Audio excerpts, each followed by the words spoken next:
나누기를 바랍니다. 다른 말씀은 없죠? 네, 없으면 성경 말씀 보겠습니다. 여러분과 제가 한 절씩 나눠서 봅시다. 제가 1절 먼저 읽습니다. 끝으로 나의 형제들아 주 안에서 기뻐하라. 너희에게 같은 말을 쓰는 것이 내게는 수고로움이 없고 너희에게는 안전하니라. 여러분들 읽으세요.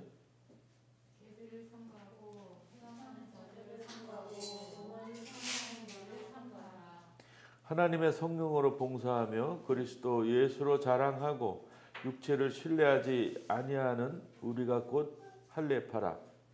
그러나 나도 육체를 신뢰할 만하며 만일 누구든지 하나님과 육체를 신뢰하는 것이 있는 줄로 생각하면 나는 더욱 그러하니.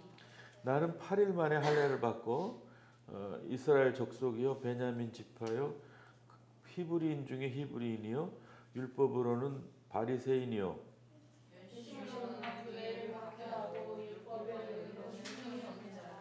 그러나 무엇이든지 내게 유익하던 것을 내가 그리스도를 위하여 다 해로 여길 뿐더러 모든 것을 해로 여김은 내 주 그리스도 예수를 아는 지식이 가장 부상스럽게 됩니다. 내가 그를 위하여 모든 것을 잃어버리고 불쌍으로 여기는 그리스도를 얻고 그 안에서 발견되려 함이니 내가 가진 의는 율법에서 난 것이 아니요 오직 그리스도를 믿음으로 말미암은 것이니 곧 믿음으로 하나님께로부터 난 의이라. 내가 그리스도와 그의 부활의 권능과 그 고난의 참여함을 알고자 하여 그의 죽으심을 본받아.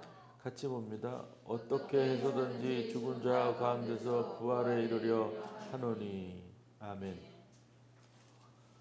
찬송가 543장 같이 부릅시다.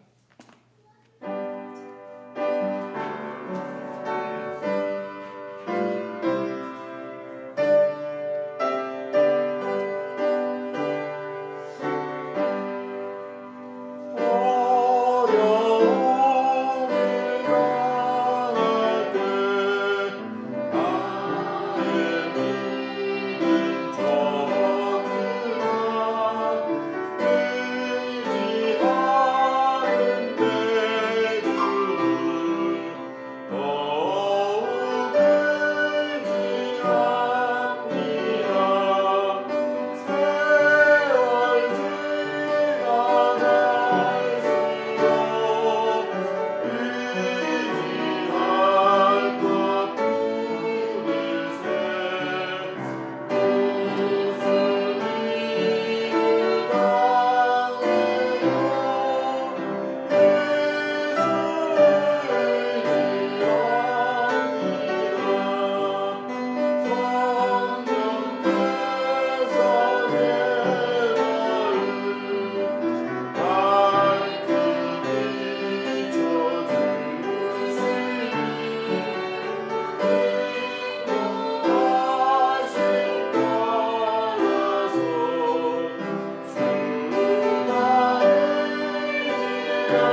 전할 말씀의 제목을 훨씬 더 가치 있는 것이라고 정해봤습니다. 오늘 말씀에서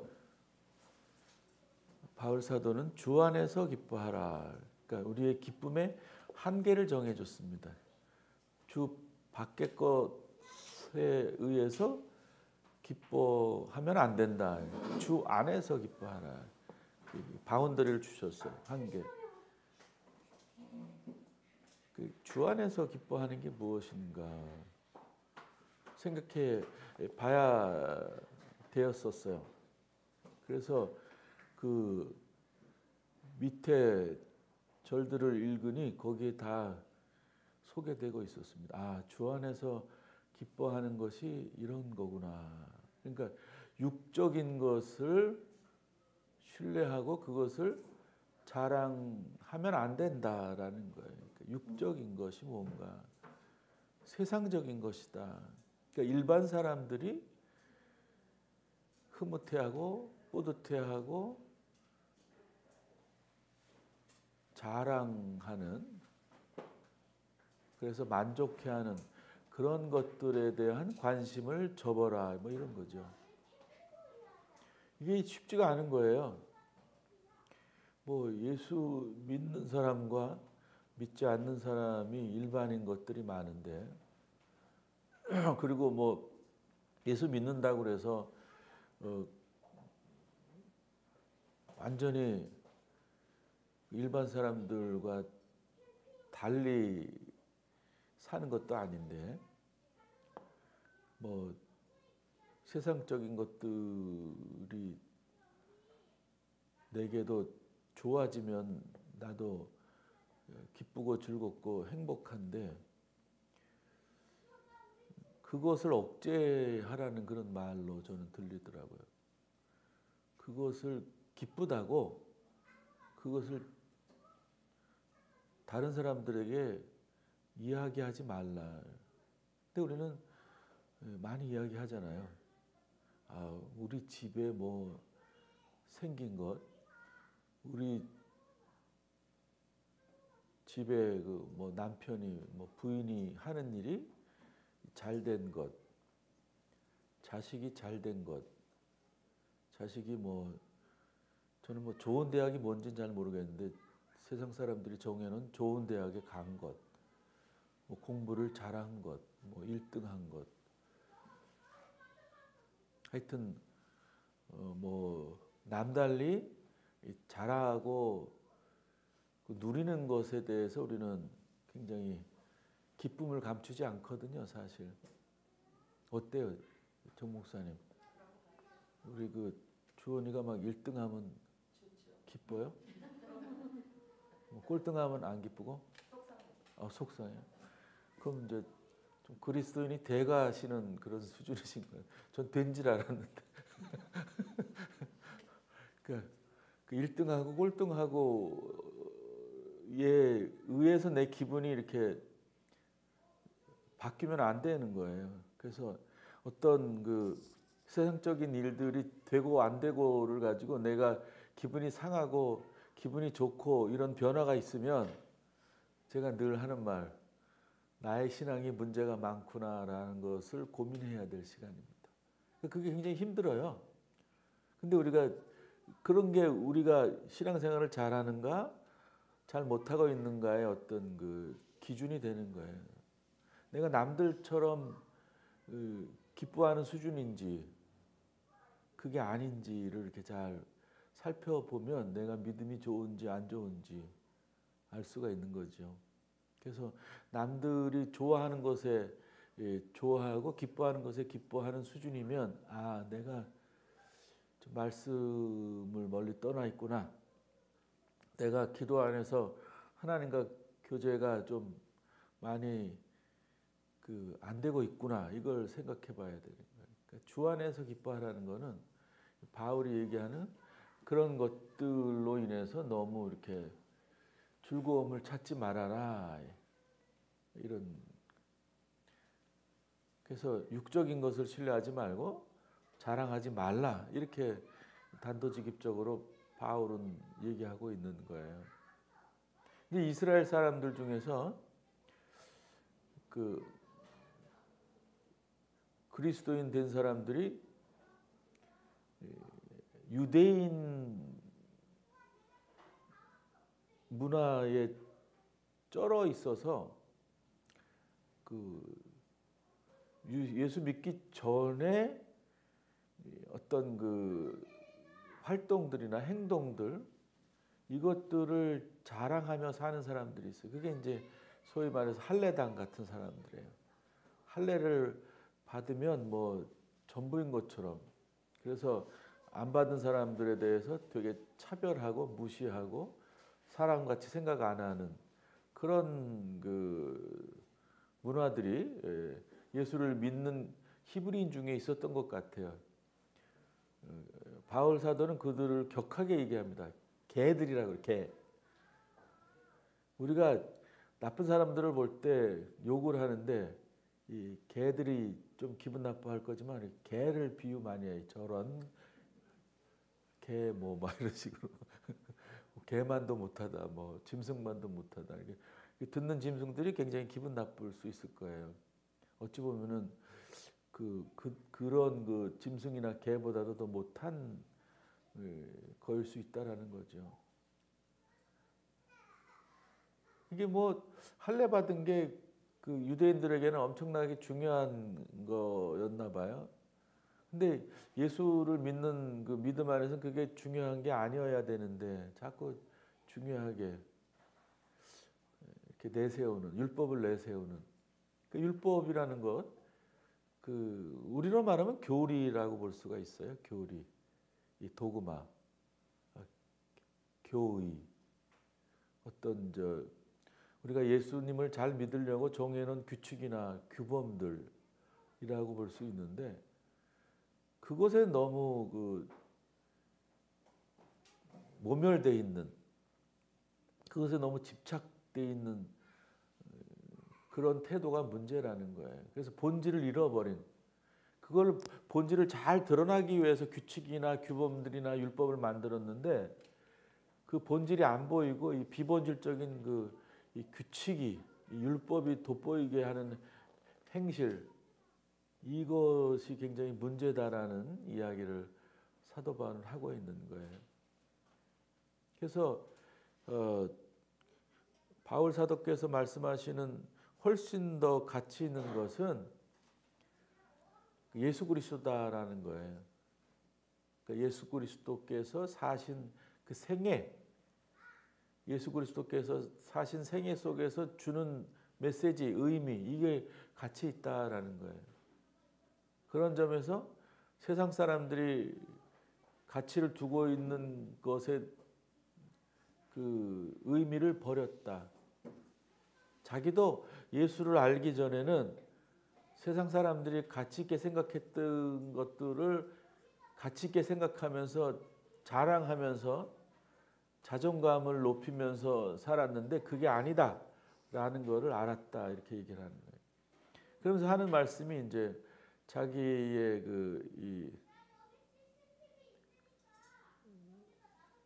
뭐라 그럴까, 이렇게 인종적 히스토리라 그럴까? 태어난 지 8일 만에 할례를 받은 사람이다.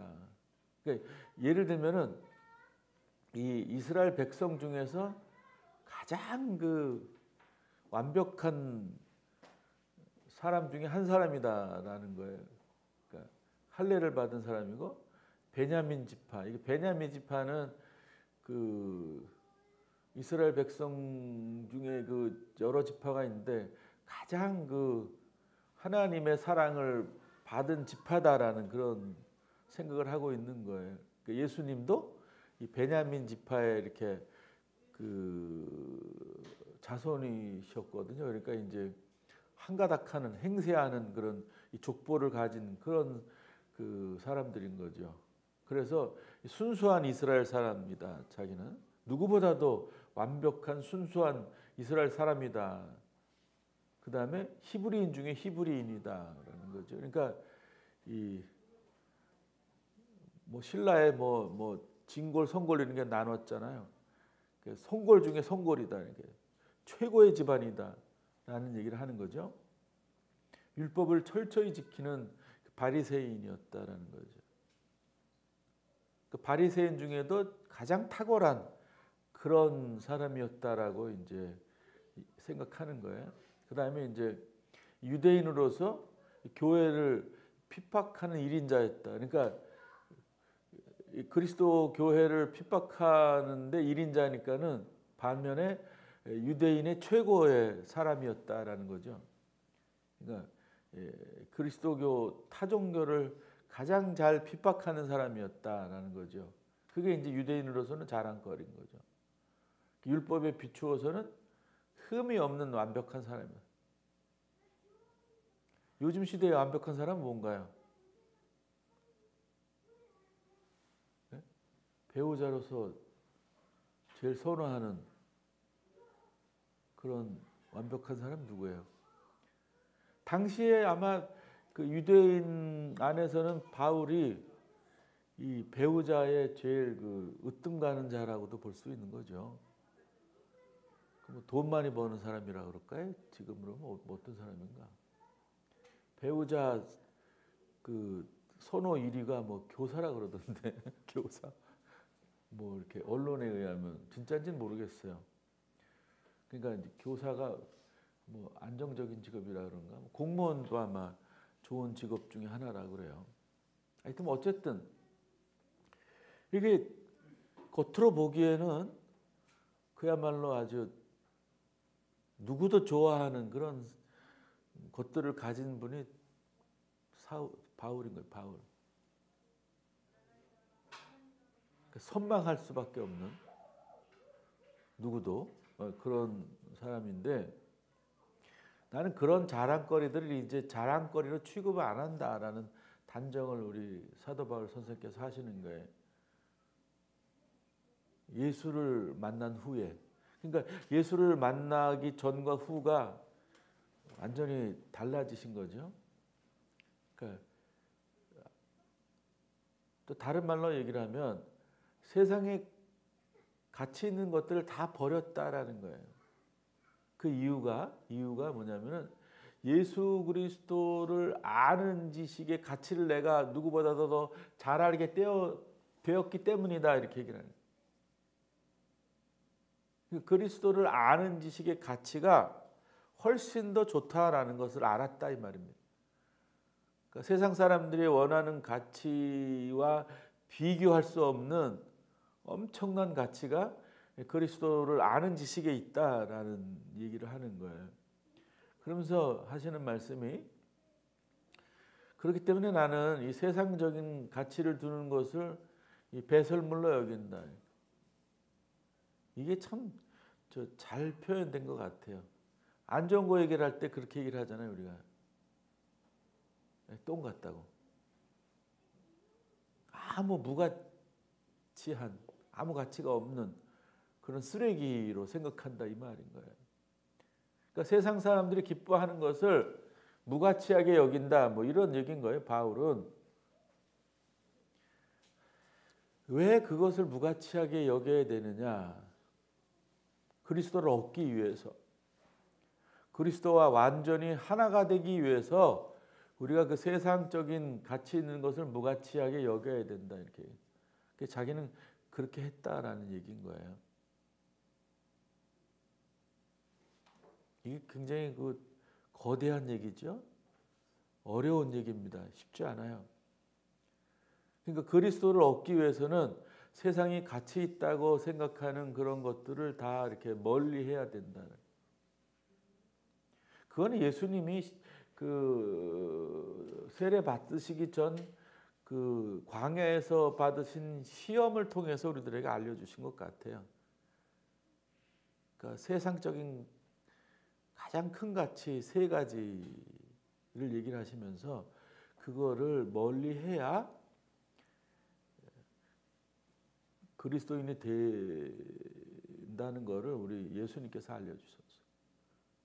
예수님이 겪으신 세 가지 시험. 통틀어서 사람들이 가장 가치 있다고 생각하는 그것을 우리가 멀리하지 않으면 그리스도인이 될 수가 없다는 거예요. 돈과 명예와 권력으로 우리는 함축할 수가 있어요. 그러니까 그리스도인은 그거를 쫓으면 안 돼요. 뭐 그것이 이렇게 자연스럽게 올 수도 있겠는데 그거는 그냥 그거를 갖고 있는 사람들이 자기를 정당화시키는 말이라고 볼 수 있어요. 우리가 관심을 두지 않고 추구하지 않으면 그건 올 수가 없어요. 그냥 나도 모르게 왔어. 돈과 명예와 권력이. 그건 없어요. 내가 내 의지로 그것을 향해서 가야지 올 수 있는 거예요. 그것을 우리는 하지 않아야 온전한 그리스도인이 된다. 그리스도와 온전히 하나가 된다. 그런 얘기인 거예요. 근데 페이스북을 보면 그런 걸 알린다고 그러면서 자랑하는 사람들이 엄청 많아요. 그리스도인 중에서. 저도 이제 페이스북 뭐 하잖아요. 그러면 친구가 대부분 다 목사들이잖아요. 뭐 자랑이 아니라고 그러는데 제가 이렇게 믿음이 적어서 그런지 자랑으로 들리는 얘기들이 엄청 많아요. 자식에 대한 이야기, 뭐 자기에 대한 이야기, 교회에 대한 이야기. 그런 걸 하지 말아야 된다는 거예요. 왜 그러냐 하면은 자랑을 하게 되면 굉장히 혼란이 생기고 그 자랑거리가 없는 사람들이 굉장히 힘들어요. 고통스럽고 현실적으로는. 그러니까 우리는 많이 그러니까 하나님이 해주셨다. 그러면 A라는 사람은 해주셨는데 B라는 사람은 왜 안 해주시냐 이 말이에요. 그러니까 우리가 그런 것들은 믿음 안에서 논하면 안 돼요. 어떤 세상에서 잘된 것, 세상에서 누리는 기쁨을 우리가 쉽게 막 얘기해서는 안 돼요. 아무 자리에서나. 그래서 바울도 그런 얘기를 한 것 같아요. 간증을 하지 말으라고. 네? 차라리 간증하려면 고난받은 거를 간증해야지 잘된 걸 간증하면 안 된다. 그렇게 얘기를 하시는 것 같아요. 근데 우리는 잘된 거에 대한 간증을 뭐 엄청 많이 하잖아요. 이게 물질적인 차원에서의 간증. 그게 뭐 일상화되어 있어요. 뭐. 여러분 동영상 보세요. 예수 믿고 복권 당첨된 사람들이 얼마나 많은지. 그 얘기를 하면 안 돼요. 그 얘기를 하면. 그냥 그 잘된 거에 대해서 감사는 해도 그거를 남들에게 이야기하는 건 안 돼요. 그러니까 예수를 잘 믿으니까 내가 이런 좋은 그것들을 얻게 되었다. 그럼 못 얻은 사람들은 예수를 잘 믿었는데도 못 얻은 사람들이 많거든요. 편한 길을 가기보다는 고난의 길을 평생 가는 사람들도 많거든요. 예수를 이렇게 따져보면 잘 믿었음에도 불구하고 어찌 보면 예수를 잘 믿는다는 것은 세상 사람들이 이렇게 추구하고 바라는 것들을 믿음 안에서 얻은 거는 아니거든요. 그러니까 예수를 잘 믿는다라는 것은 이 고난의 연속으로 우리가 걸어 들어가는 거라고 생각할 수가 있어요. 10절에서 바울 사도가 그런 얘기를 하는 거예요. 내가 그리스도와 그 부활의 권능과 그 고난에 참여함을 알고자 하여 그의 죽으심을 본받아. 내가 어떻게 해서든지 죽은 자 가운데서 부활에 이르려 한다. 그게 굉장히 중요합니다.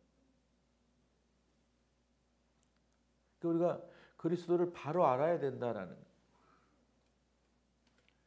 그리스도는 우리의 필요를 채워주는 어떤 그런 도깨비 방망이가 아니에요.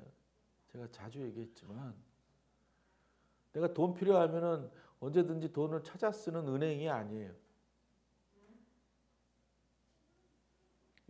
그런 분이 아니에요. 성경 속에서 그리스도교 믿음 안에서 이야기되고 있는 그리스도는 그런 분이 아니에요.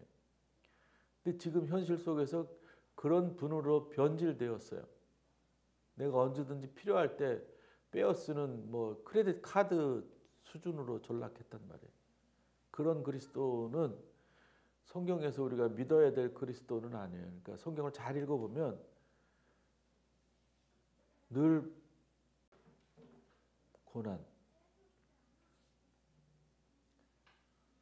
고난의 십자가를 지고 골고다 언덕길을 오르셔서 드디어 골고다 언덕에서 십자가에 달려 죽으신 그분이 바로 예수 그리스도신 거예요. 뭘 위해서? 인류의 구원을 위해서. 그 그리스도만 우리가 알아야 되는 거예요. 뭐 영혼이 잘된 같이 범사에 잘 되고 몸이 강건하게 해주는 그런 그리스도가 아닌 거예요.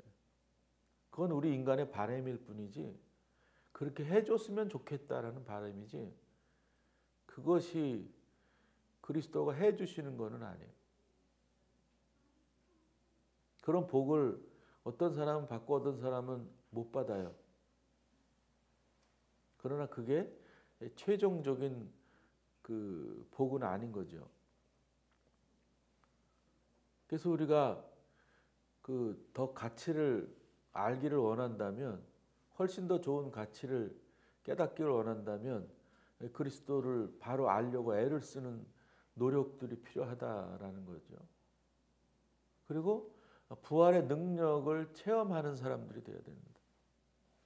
부활의 능력을 체험하는 게 뭔가? 그 부활은 다시 산 거잖아요. 다시 산 거. 죽은 것에서 다시 산 거잖아요. 그러니까 우리의 삶의 현실에서 어찌해야 되느냐? 생명을 살리는 일에 집중해야 된다라고 저는 깨닫게 되어서 이 말씀을 보면서 자꾸 죽이려고 하지 말고 자꾸 비판하고 정죄하고 죽이는 일에 최선을 하지 말고 어떻게 해서라도 살리는 그런 일에 집중해야 된다라는. 그러니까 비판하고 정죄하고 죽이는 것은 뭐냐면은 자꾸 이렇게 펜스를 정해서 한계를 정해서 우리 쪽에 들어오면은 네가 살고 우리 쪽 밖에 있으면 죽는다 이런 논리가 있으면 안 된다는 거예요. 그러니까 무조건적으로 다른 사람들을 살리려고 애를 써야 되는 거예요. 조건 없이. 나하고 생각이 같고 내가 제시하는 조건에 맞으면 살려주고 뭐 이런 거는 아닌 거예요. 어떤 회의에 들어올 때 우리가 규칙이 있잖아요. 그 규칙을 준행하고 뭐 하면 우리 회원이 된다? 이런 개념으로 가지면 안 돼요. 우리가 그리스도인이기 때문에 생명을 살려야 된다. 이렇게 나가야 되는 거예요. 그러니까 규칙을 따져서 이렇게 그 규칙에 맞으면은 살리고 이러면 안 되는 거예요. 그러니까 기독교인이니까 살려주고 비기독교인이니까 죽이고 뭐 이러면 안 되는 거죠. 아까 그 사도 바울이 유대인으로서 교회를 핍박하는데 선봉장이 되었다 그러잖아요. 그런 식의 논리는 아니에요. 그 그리스도인들은 어느 누구도 핍박하면 안 되고 박해하면 안 되는 거예요.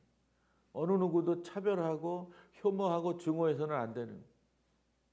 무조건 우리는 생명을 살리는 일에 집중하는 사람들이에요. 죽어가는 사람들, 소외받는 사람들을 생명의 자리로 인도하는 사람들이어야 된다. 이거를 저는 이 말씀을 보면서 깨닫게 되었습니다. 부활의 능력을 체험하는 것이 무언가? 어떻게 살아도 살리려고 하는 그런 태도를 우리가 지향해야 된다라는 걸 그런 개념 속에서 우리가 고난에 참여하는 자가 되는 거다. 살리려면 어떻게 해야 돼? 내가 힘들어야 되는 거예요. 내가 손끝 하나 안 대고 사람을 살릴 수는 없어요. 그런 말 있잖아요. 뭐 손 안 대고 코 푼다. 손 안 대고 코 푸는 거는요, 우리는 상상할 수 없어요. 내가 아무것도 안 하고 생명을 살린다? 그건 거짓말이에요. 다시 말하면 우리가 이 공간 안에서, 교회 공간 안에서 생명을 살려주세요라고 기도만 하는 그런 성도가 되어서는 안 된다는 거죠. 삶의 현장에서 우리가 그리스도의 이름으로 살리기 위해서 내 몸과 마음을 다 해야 된다는 거예요. 그러니까 육체적인 액션을 취해야 된다는 거예요. 그러려면 고단하잖아요. 고단. 힘들어요. 그 일을 자처해야 된다는 거예요. 이 고난에 참여한다는 거예요. 내가 하기 싫더라도, 내가 힘이 들더라도, 내가 피곤하더라도 생명을 살리려면 그래야 된다. 고난을 우리가 자처해야 된다는 거예요. 사도 바울이 그래서 그런 말을 하는 거예요. 복음과 함께 고난을 받아라 이렇게 얘기를 하거든요.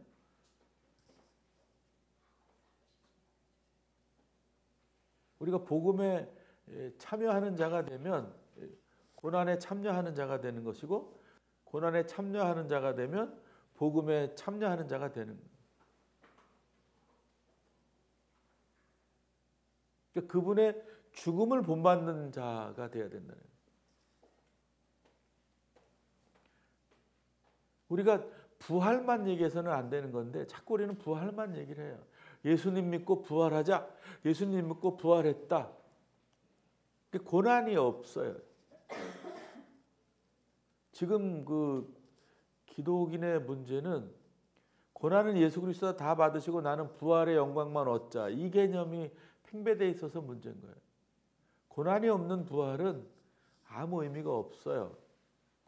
예수 그리스도께서 그 받으신 고난이 없다면 예수 그리스도의 부활은 아무 의미가 없는 거예요. 그런 것처럼 우리가 삶의 현장에서 고난을 자처하지 않고 예수 그리스도처럼 생명을 위해서 고난을 받지 않고 부활만 우리가 얻기를 원한다면 그건 굉장한 이기주의고, 이 기독교는 아니에요. 일반 다른 그 미신적 종교는 될 수 있어도 손 안 대고 코 풀려고 하면 안 되는 거예요. 손을 대는 그 일이 바로 고난에 참여하는 일이에요. 수고해야 된단 말이에요. 누가 해주는 게 아니에요. 내가 해야 된다는 거예요. 그리고 우리가 뭐 다른 건 다 잊어버려도 돼요. 그러나 기억해야 될 것은 우리 삶의 모든 지표가, 행동의 첫걸음이 십자가와 부활이어야 되는 거예요. 어쩌면 부활은 생각 안 해도 돼요, 사실. 십자가만 생각하면 부활은 이렇게 자연스럽게 되어지는 거라고 보면 된다고 좀 봅니다. 그래서 고린도전서 15장이 부활절인데 거기 마지막 절을 저는 주목하게 되었습니다. 15장 58절. 굳게 서서 흔들리지 말고 항상 주의 일에 열심을 다하십시오. 주님을 위한 여러분들의 수고는 결코 헛되지 않을 겁니다. 이렇게 얘기를 하고 있거든요. 부활을 얘기를 하면서.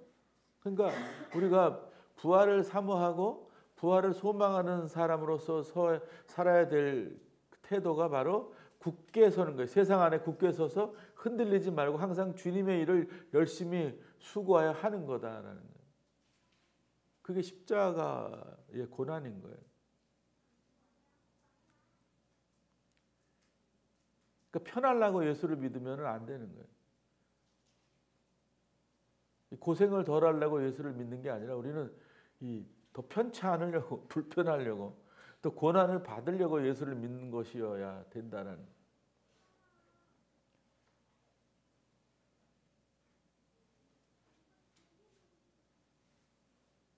다시 한번 여러분들에게 높아심에서 말씀 더 드리면, 그리고 겉으로 보이는 것에 별로 이렇게 만족하지 말아라.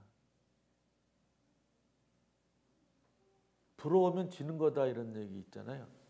우리는 세상적인 그 가치를 자꾸 부러워해요. 굉장히 부러워한단 말이에요. 나도 있었으면, 나도 했으면. 부러우면 진다 그랬잖아요. 그걸 부러워하는 사람들은 그리스도인이 아닌. 그러니까 우리도 인간이기에 부러울 때가 있죠. 그럴 때마다 자꾸 말씀 안에서 나를 쳐서 복종시켜야 되는 거야. 내가 이러면 안 되지. 그리스도인인데. 그런 태도를 늘 견지해야 올바른 그리스도인의 모습으로 살아갈 수 있습니다. 바울은 정말 잘 나가는 사람이었고 모든 세상 것들을 잘 누릴 수 있는 그런 그 특혜받은 자리에 있던 사람이었습니다. 그러나 그가 그리스도를 발견하고 그리스도를 아는 지식이 커지다 보니 그것들을 다 배설물로 여겼다 이렇게 얘기합니다. 훨씬 더 큰 가치가 있다라는 것을 이 세상에는 그런 큰 가치가 있다라는 걸 알았습니다. 우리도 예수를 믿는 사람입니다. 고백했습니다.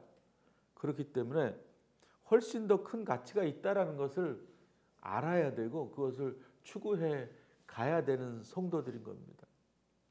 그래야 그리스도인이 되는 거예요. 우리가 그렇게 마음을 바울처럼 바꿔갈 때 성령께서는 우리와 함께 하셔서 우리를 그렇게 될 수 있도록 인도하실 겁니다.